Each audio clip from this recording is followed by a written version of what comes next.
I wanted to remember today, it was 15 years ago yesterday, that Murray Bookchin passed, who had such enormous influence on the radical ecology movement, the early Green Party.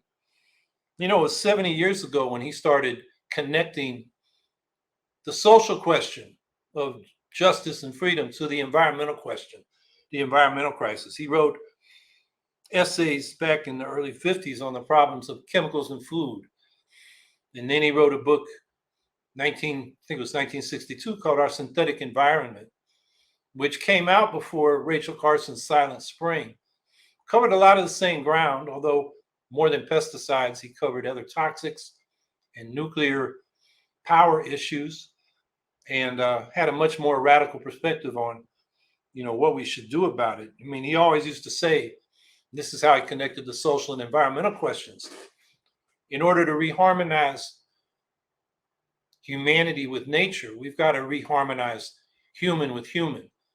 And for him, it was more than just class exploitation, which, Marxism had emphasized as he came up. I mean, he was basically born under one side of his family were Bolsheviks, the other side were socialist revolutionaries out of the Russian Revolution.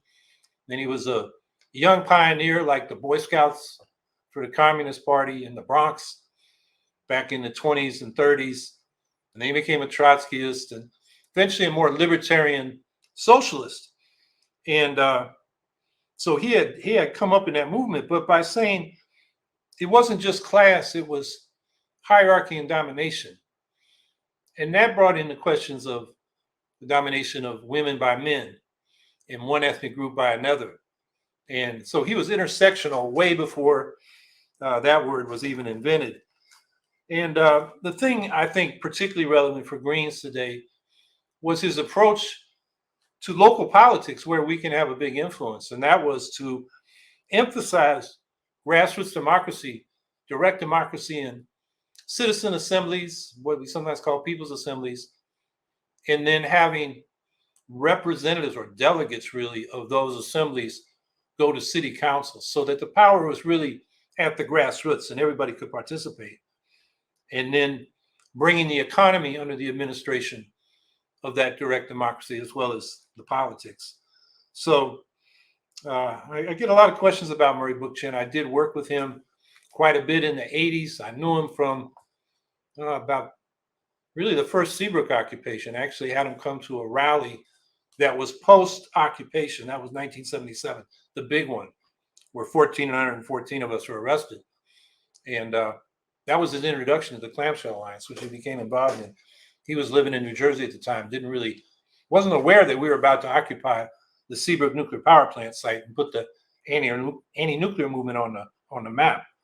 So, and then ironically, where Murray Bookchin's ideas have taken the most foothold is in the Rojava region, the Kurdish region in northeast Syria, where they're trying to implement his ideas. And the Kurdish radicals there have a program that is grassroots democratic, or they call it democratic confederalism, feminist, women have equal say in leadership bodies. It's anti-sectarian and anti-nationalist. They're really not looking for a nation state, but autonomy for the grassroots democracy they're building. It's ecologist, it's socialist. It's really the best example of a secular left movement in the Middle East. They're not perfect.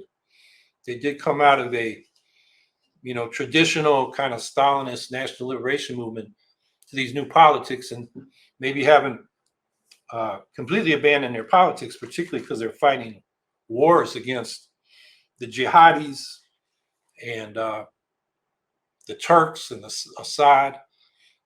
So they're in a difficult situation, but ironically, they're the ones that took a lot of their ideas from Murray Bookchin. So his ideas live on.